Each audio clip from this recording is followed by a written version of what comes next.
मैं डॉक्टर मनीराम मीणा, सहायक आचार्य समाज शास्त्र एसएमई गवर्नमेंट पीजी कॉलेज नाथ द्वारा आप सभी छात्रों का हार्दिक स्वागत और अभिनंदन एवं यूट्यूब पर देखने वाले सभी विद्वान साथियों का तहे दिल से हार्दिक स्वागत, अभिनंदन और प्रणाम करता हूँ। आज का हमारा टॉपिक है वृद्ध पीढ़ी की समस्याएं, पीढ़ियाँ और उनकी विशेषताएं, जो अनेक समाजशास्त्रियों, बुद्धिजीवियों एवं वयोवृद्ध विद्वानों के अनुसार इस प्रकार से है। हम आए दिन अखबारों में भी पढ़ते हैं, समाचारों में भी सुनते हैं कि वर्तमान समय में जो वृद्ध पीढ़ी है, वयोवृद्ध है, जो हमारे माता पिता हैं, दादा दादी हैं, बुजुर्ग लोग हैं, उनकी समस्याएं दिन प्रतिदिन बढ़ती जा रही है और सबसे प्रमुख समस्या उनकी स्वास्थ्य यानी हेल्थ संबंधी समस्या देखने को मिल रही है। स्वास्थ्य संबंधी समस्या वृद्ध पीढ़ी के सामने अन्य पीढ़ियों की तुलना में सबसे अधिक देखने को मिल रही है, क्योंकि अनेक प्रकार के जो सर्वेक्षण किए हैं, अध्ययन भी किए हैं, उनसे भी ये निष्कर्ष निकला है और जानकारी मिली है कि 45% वृद्ध पीढ़ी के पुरुष और महिलाएं किसी न किसी रोग से ग्रसित हैं और जीर्ण रोगों में उनमें जोड़ों का दर्द, गठिया, खांसी, दमा, रक्तचाप ऐसी बीमारियां अधिक देखने को मिली हैं एवं अन्य रोगों में बवासीर, मधुमेह, मूत्र संबंधी समस्या, हृदय रोग, अपच, खाना को नहीं पचना एवं शारीरिक दुर्बलता के रूप में अनेक प्रकार की उनमें बीमारियां देखने को पाई हैं। शारीरिक रूप से विकलांग एवं अपंग का प्रतिशत भी करीब 11% के आसपास देखने में पाया जाता है। और इनकी सबसे प्रमुख समस्या ये है कि जो नई पीढ़ी है, नई जनरेशन है, उनमें आज हम देखते हैं कि एक पिता ने या माता जी ने अपने 4-5 पुत्रों को जन्म दिया, पालन पोषण के करके बड़ा किया, पढ़ाया लिखाया और सरकारी नौकरी के मुकाम तक पहुंचाया और उन्होंने उन 4-5 के परिवार को पूरा पाला। लेकिन वो 4-5 मिलकर अपने बुजुर्ग माँ बाप को खाना तक नहीं दे रहे हैं। कई बार तो हमें अखबार में ये भी देखने को मिलता है कि आज उनके बेटा और बहुओं ने उनके बुजुर्ग माँ बाप को घर से बाहर निकाल दिया और वो वृद्धाश्रम की शरण में ले रहे हैं। और ऐसी जो भयंकर समस्या हमें देखने को मिलती है, क्योंकि नई पीढ़ी वृद्ध पीढ़ी के साथ रहना ही पसंद नहीं करती है और उनके ऊपर बोझ समझते हैं, जबकि माता पिता प्रथम भगवान के रूप में माने जाते हैं, प्रथम भगवान होते हैं। लेकिन आज उल्टा होता जा रहा है, क्योंकि नई पीढ़ी है वो वृद्ध लोगों के सामने वैसे ही वृद्ध आयु में अनेक प्रकार की स्वास्थ्य संबंधी समस्याएं एवं बीमारियां अपने आप ही आ जाती हैं।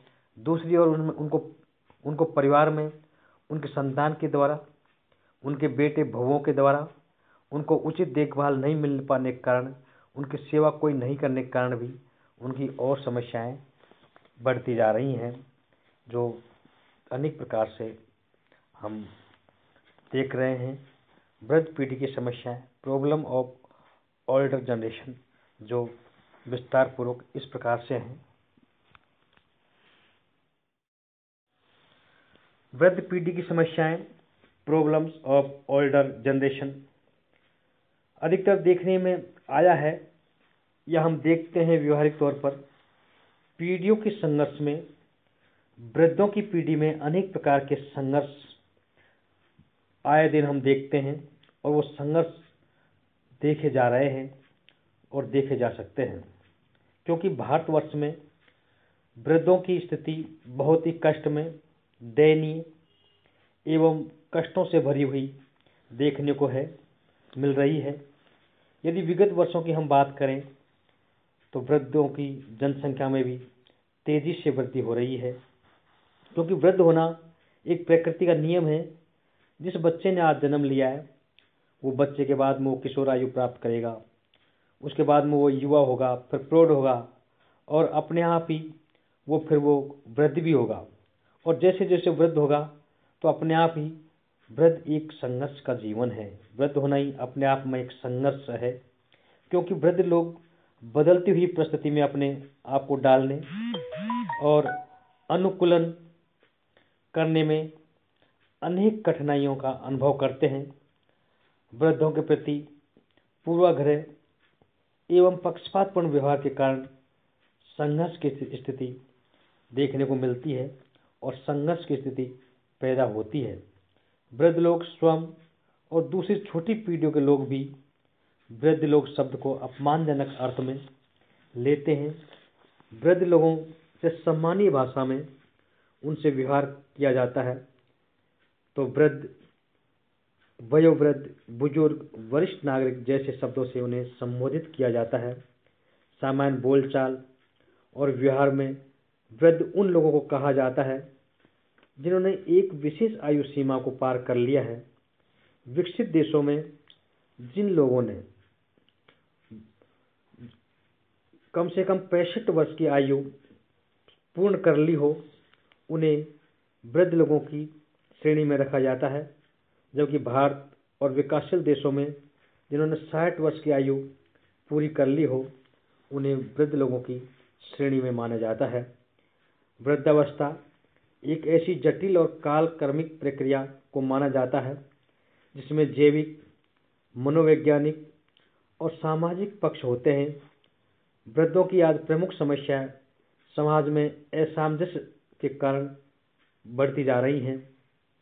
वृद्ध लोगों की परिस्थिति के अनेक कारक, जिनमें प्रमुख हैं आधुनिकीकरण, औद्योगिकरण, आर्थिक समस्याएं आदि, ऐसे ये कारक हैं जो उनकी समस्याओं को और भी ज़्यादा प्रभावित कर रहे हैं। पीढ़ी संघर्ष में सबसे अधिक संघर्ष वृद्ध की एवं वृद्धों की पीढ़ी को करना पड़ रहा है। वृद्ध व्यक्ति के सामने प्रमुख रूप से जीव, शारीरिक, मनोवैज्ञानिक, सामाजिक और आर्थिक समस्याएं प्रमुख रूप से देखने को मिल रही हैं। यदि हम व्यवहारिक रूप से देखें, यह हमें देखने को पाया जाता है वे वृद्ध लोग, वे बुजुर्ग लोग जो पहले सरकारी नौकरी में थे और उनको वर्तमान समय में पेंशन मिल रही है और पहले का भी उन्होंने बुढ़ापे में जीवन जीने के लिए कुछ बचत कर रखी है, उन लोगों के सामने इतनी समस्या नहीं है, क्योंकि ऐसे पेंशनधारी वृद्ध लोगों की उनके बच्चे भी सेवा कर रहे हैं और उनकी देखभाल भी करते हैं और सरकार भी उनको पेंशन भी दे रही है और दवा के लिए भी पैसा देती है और उचित इलाज के लिए भी व्यवस्था करती रहती है और करती है। और उनके परिवार के लोग भी उनकी सेवा करते हैं, पूरा ध्यान रखते हैं, क्योंकि वो जानते हैं कि इस हमारे जो बुजुर्ग हैं, हमारे परिवार के वयोवृद्ध सदस्य हैं, चाहे वो पिताजी हैं चाहे दादाजी हैं, तो उनकी पेंशन आ रही है और उस पेंशन से उनका पूरा परिवार पल रहा है, सबका खर्चा चल रहा है। तो वे भी उनकी इस लोभ लालच से सेवा करते हैं। यदि इनकी डेथ हो जाएगी या मर जाएंगे तो ये पेंशन भी समाप्त हो जाएगी और पीछे से परिवार किन के पास कोई आमदनी नहीं रह पाएगी। लेकिन ऐसे वृद्ध लोग जिनके पास न कोई पेंशन आती है, न कोई सुविधा है, न कोई पुरानी बचत है, उनके सामने बहुत भयंकर समस्या है। न उनकी कोई सेवा करता है, न उनको कोई खाना खिलाता है और उनके परिवार के सदस्य भी ऐसे वृद्ध लोगों को एक परिवार के ऊपर बोझ समझते हैं, जिसके कारण उनको अनेक प्रकार की समस्याओं का सामना करना पड़ता है। और वैसे भी वृद्धावस्था में स्वास्थ्य भी सही नहीं रहता है, शरीर के अनेक अंग काम करना छोड़ देते हैं, उनको टाइम पर खाना भी नहीं मिल पाता है। तो ऐसी समस्याएं हैं जो वृद्ध पीढ़ी की समस्याएं यानी देखने को मिलती हैं, जबकि सभी परिवारों में ऐसी बात नहीं है। अच्छे परिवार भी हैं, अच्छे लोग भी हैं जो अपने माता पिता की सेवा करते हैं और उनका ध्यान रखते हैं। और उनका जो गरीब लोग हैं उनमें भी बहुत कुछ अच्छे परिवार हमें देखने को भी मिले हैं, जो अपने बुजुर्ग माँ बाप की अच्छी सेवा करते हैं, पूरा ध्यान रखते हैं। लेकिन कुछ परसेंट यानी ऐसे भी हैं जो उनकी पूरी तरह देखभाल नहीं कर पाने के कारण उनकी अनेक प्रकार की समस्या हैं वो और भी बढ़ती जा रही हैं और उन लोगों की, वृद्ध लोगों की समस्या हमें देखने को मिलती हैं। पीढ़ियाँ और उनके लक्षण यानी जनरेशन एंड देयर कैरेक्टरिस्टिक्स वो इस प्रकार से है। इस वीडियो व्याख्यान के बीच में वृद्ध माता पिता की अपनी संतान से के प्रति भावनात्मक दर्द भरी हुई पीड़ा अवश्य सुने, जिससे कि आपके ये वृद्ध लोगों की समस्याएं पूरी तरीके से समझ में आ सके। क्योंकि माता पिता के लिए उनकी संतान चाहे कैसी भी हो, वो कितने भी कुपूत क्यों न हो, लेकिन फिर भी माँ बाप अपने संतान के लिए सब कुछ न्यौछावर करते हैं, अपने खून पसीने से कमाई हुई आय को उनके ऊपर खर्च करते हैं और उनके लिए पूरा प्यार प्रेम दर्शाते हैं। इसलिए आप इस वीडियो व्याख्यान के बीच वृद्ध माता पिता की अपनी संतान के प्रति जो भावनात्मक दर्द भरी हुई पीड़ा है, इस वीडियो पिक्चर में देखें, जो आपके पूरी तरीके से ये समझ में आ जाएगा। इस प्रकार से ये वीडियो है कि मैं तो बाप हूं ना बेटा, मैं तो बाप हूं ना बेटा, तेरी हर बात सह जाऊंगा। मैं तो बाप हूं ना बेटा, तेरी हर बात सह जाऊंगा। तो जहर कितना भी उगल दे मैं सब पी जाऊंगा। मैं तो बाप हूं ना बेटा, तेरी हर बात सह जाऊंगा। डरता हूं कि तेरे लड़खड़ाते कदमों को कौन संभालेगा। डरता हूं कि तेरे लड़खड़ाते कदमों को कौन संभालेगा। मैं एक दिन इस जहां से जब रुखसत हो जाऊंगा, मैं एक दिन इस जहां से जब रुखसत हो जाऊंगा। मैं तो बाप हूं ना बेटा, मैं तो बाप हूं ना बेटा, तेरी हर बात सह जाऊंगा। अभी मौजूद हूं तो जी भर के गुफ्तगू कर ले मुझसे। अभी मौजूद हूं तो जी भर के गुफ्तगू कर ले मुझसे। तू मेरे एक लफ्ज को तरसेगा, मैं इस कदर चुप हो जाऊंगा। तू मेरे एक लफ्ज को तरसेगा, मैं इस कदर चुप हो जाऊंगा। मैं तो बाप हूं ना बेटा, मैं तो बाप हूं ना बेटा, तेरी हर बात सह जाऊंगा। अभी वक्त है, अभी वक्त है, हो सके चंद घड़ियां मेरे पास बैठ ले। अभी वक्त है, हो सके चंद घड़ियां मेरे पास बैठ ले। तू मुझे घड़ी चश्मे और छड़ी में ढूंढेगा, मैं मयस्सर ना हो पाऊंगा। तू मुझे घड़ी चश्मे और छड़ी में ढूंढेगा, मैं मयस्सर ना हो पाऊंगा। मैं तो बाप हूं ना बेटा, मैं तो बाप हूं ना बेटा, तेरी हर बात सह जाऊंगा। तू जहर कितना भी उगल देगा, मैं सब पी जाऊंगा। नाराजगी थूक दे कि तेरी हर बात गवारा है मुझे। नाराजगी थूक दे कि तेरी हर बात गवारा है मुझे। तू घर लौट कर ना आया, मैं जीते जी मर जाऊंगा। तू घर लौट कर ना आया, मैं जीते जी मर जाऊंगा। मैं तो बाप हूं ना बेटा, तेरी हर बात सह जाऊंगा। बड़े दिनों रात से आंखें खुली हैं बस तेरे इंतजार में। ये बड़े दिनों रात से आंखें खुली हैं बस तेरे इंतजार में। घर बंद हो गई तो न उठूंगा, घर बंद हो गई तो न उठूंगा, मैं इस कदर सो जाऊंगा। मैं तो बाप हूं ना बेटा, तेरी हर बात सह जाऊंगा। कहीं बहुत देर तेरी तुझे मलाल में न रख दे। कहीं बहुत देर तेरी तुझे मलाल में न रख दे। तू माफी भी मांगेगा तो ना मैं सुन पाऊंगा। तू माफी भी मांगेगा तो ना मैं सुन पाऊंगा। मैं तो बाप हूं ना बेटा, तेरी हर बात सह जाऊंगा।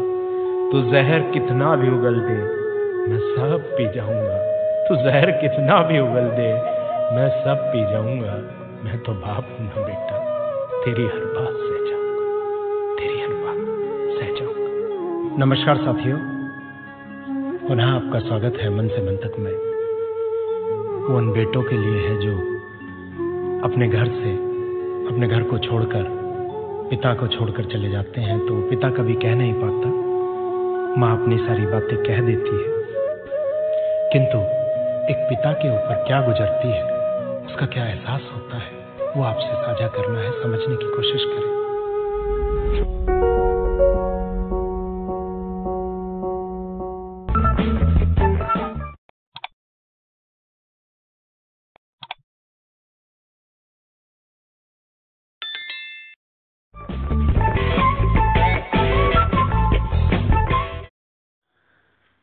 पीढ़ियाँ और उनकी विशेषताएं, जनरेशन एंड देयर करेक्टरिस्टिक्स।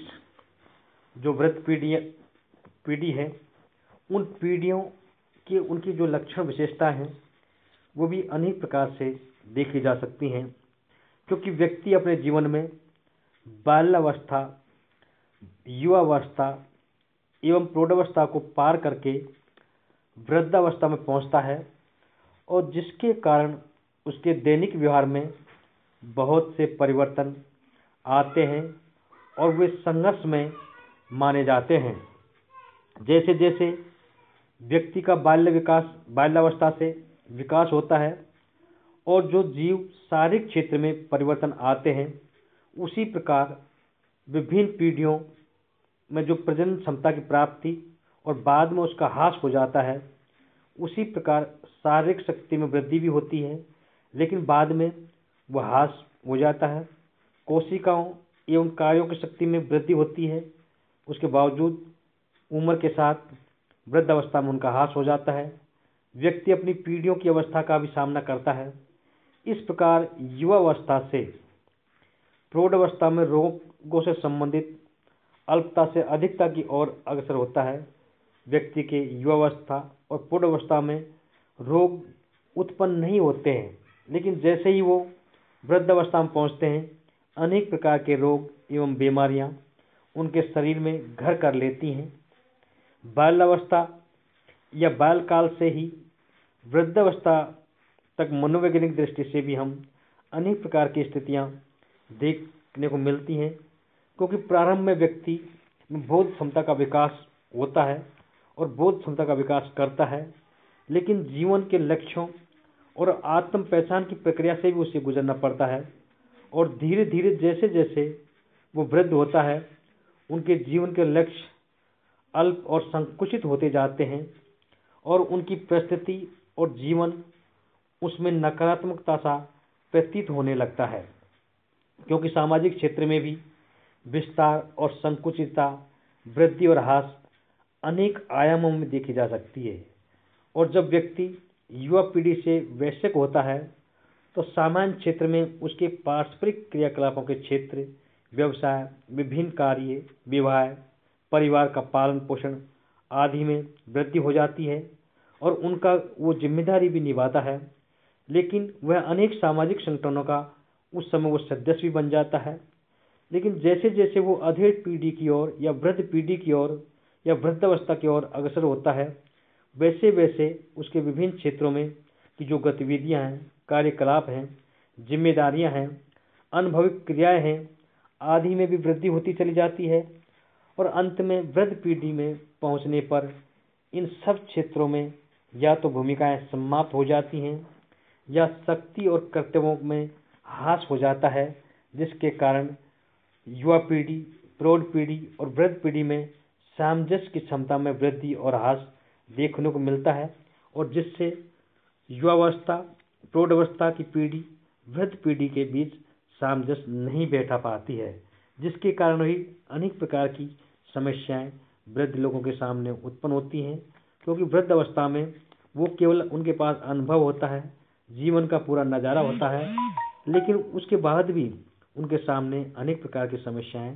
देखने को मिलती हैं। हम आपको अगली वीडियो व्याख्यान में सामाजिक आर्थिक परिवर्तन जो पीढ़ियों के बीच में हुए हैं या हो रहे हैं, उनके बारे में बताने का प्रयास करेंगे। धन्यवाद। थैंक्स।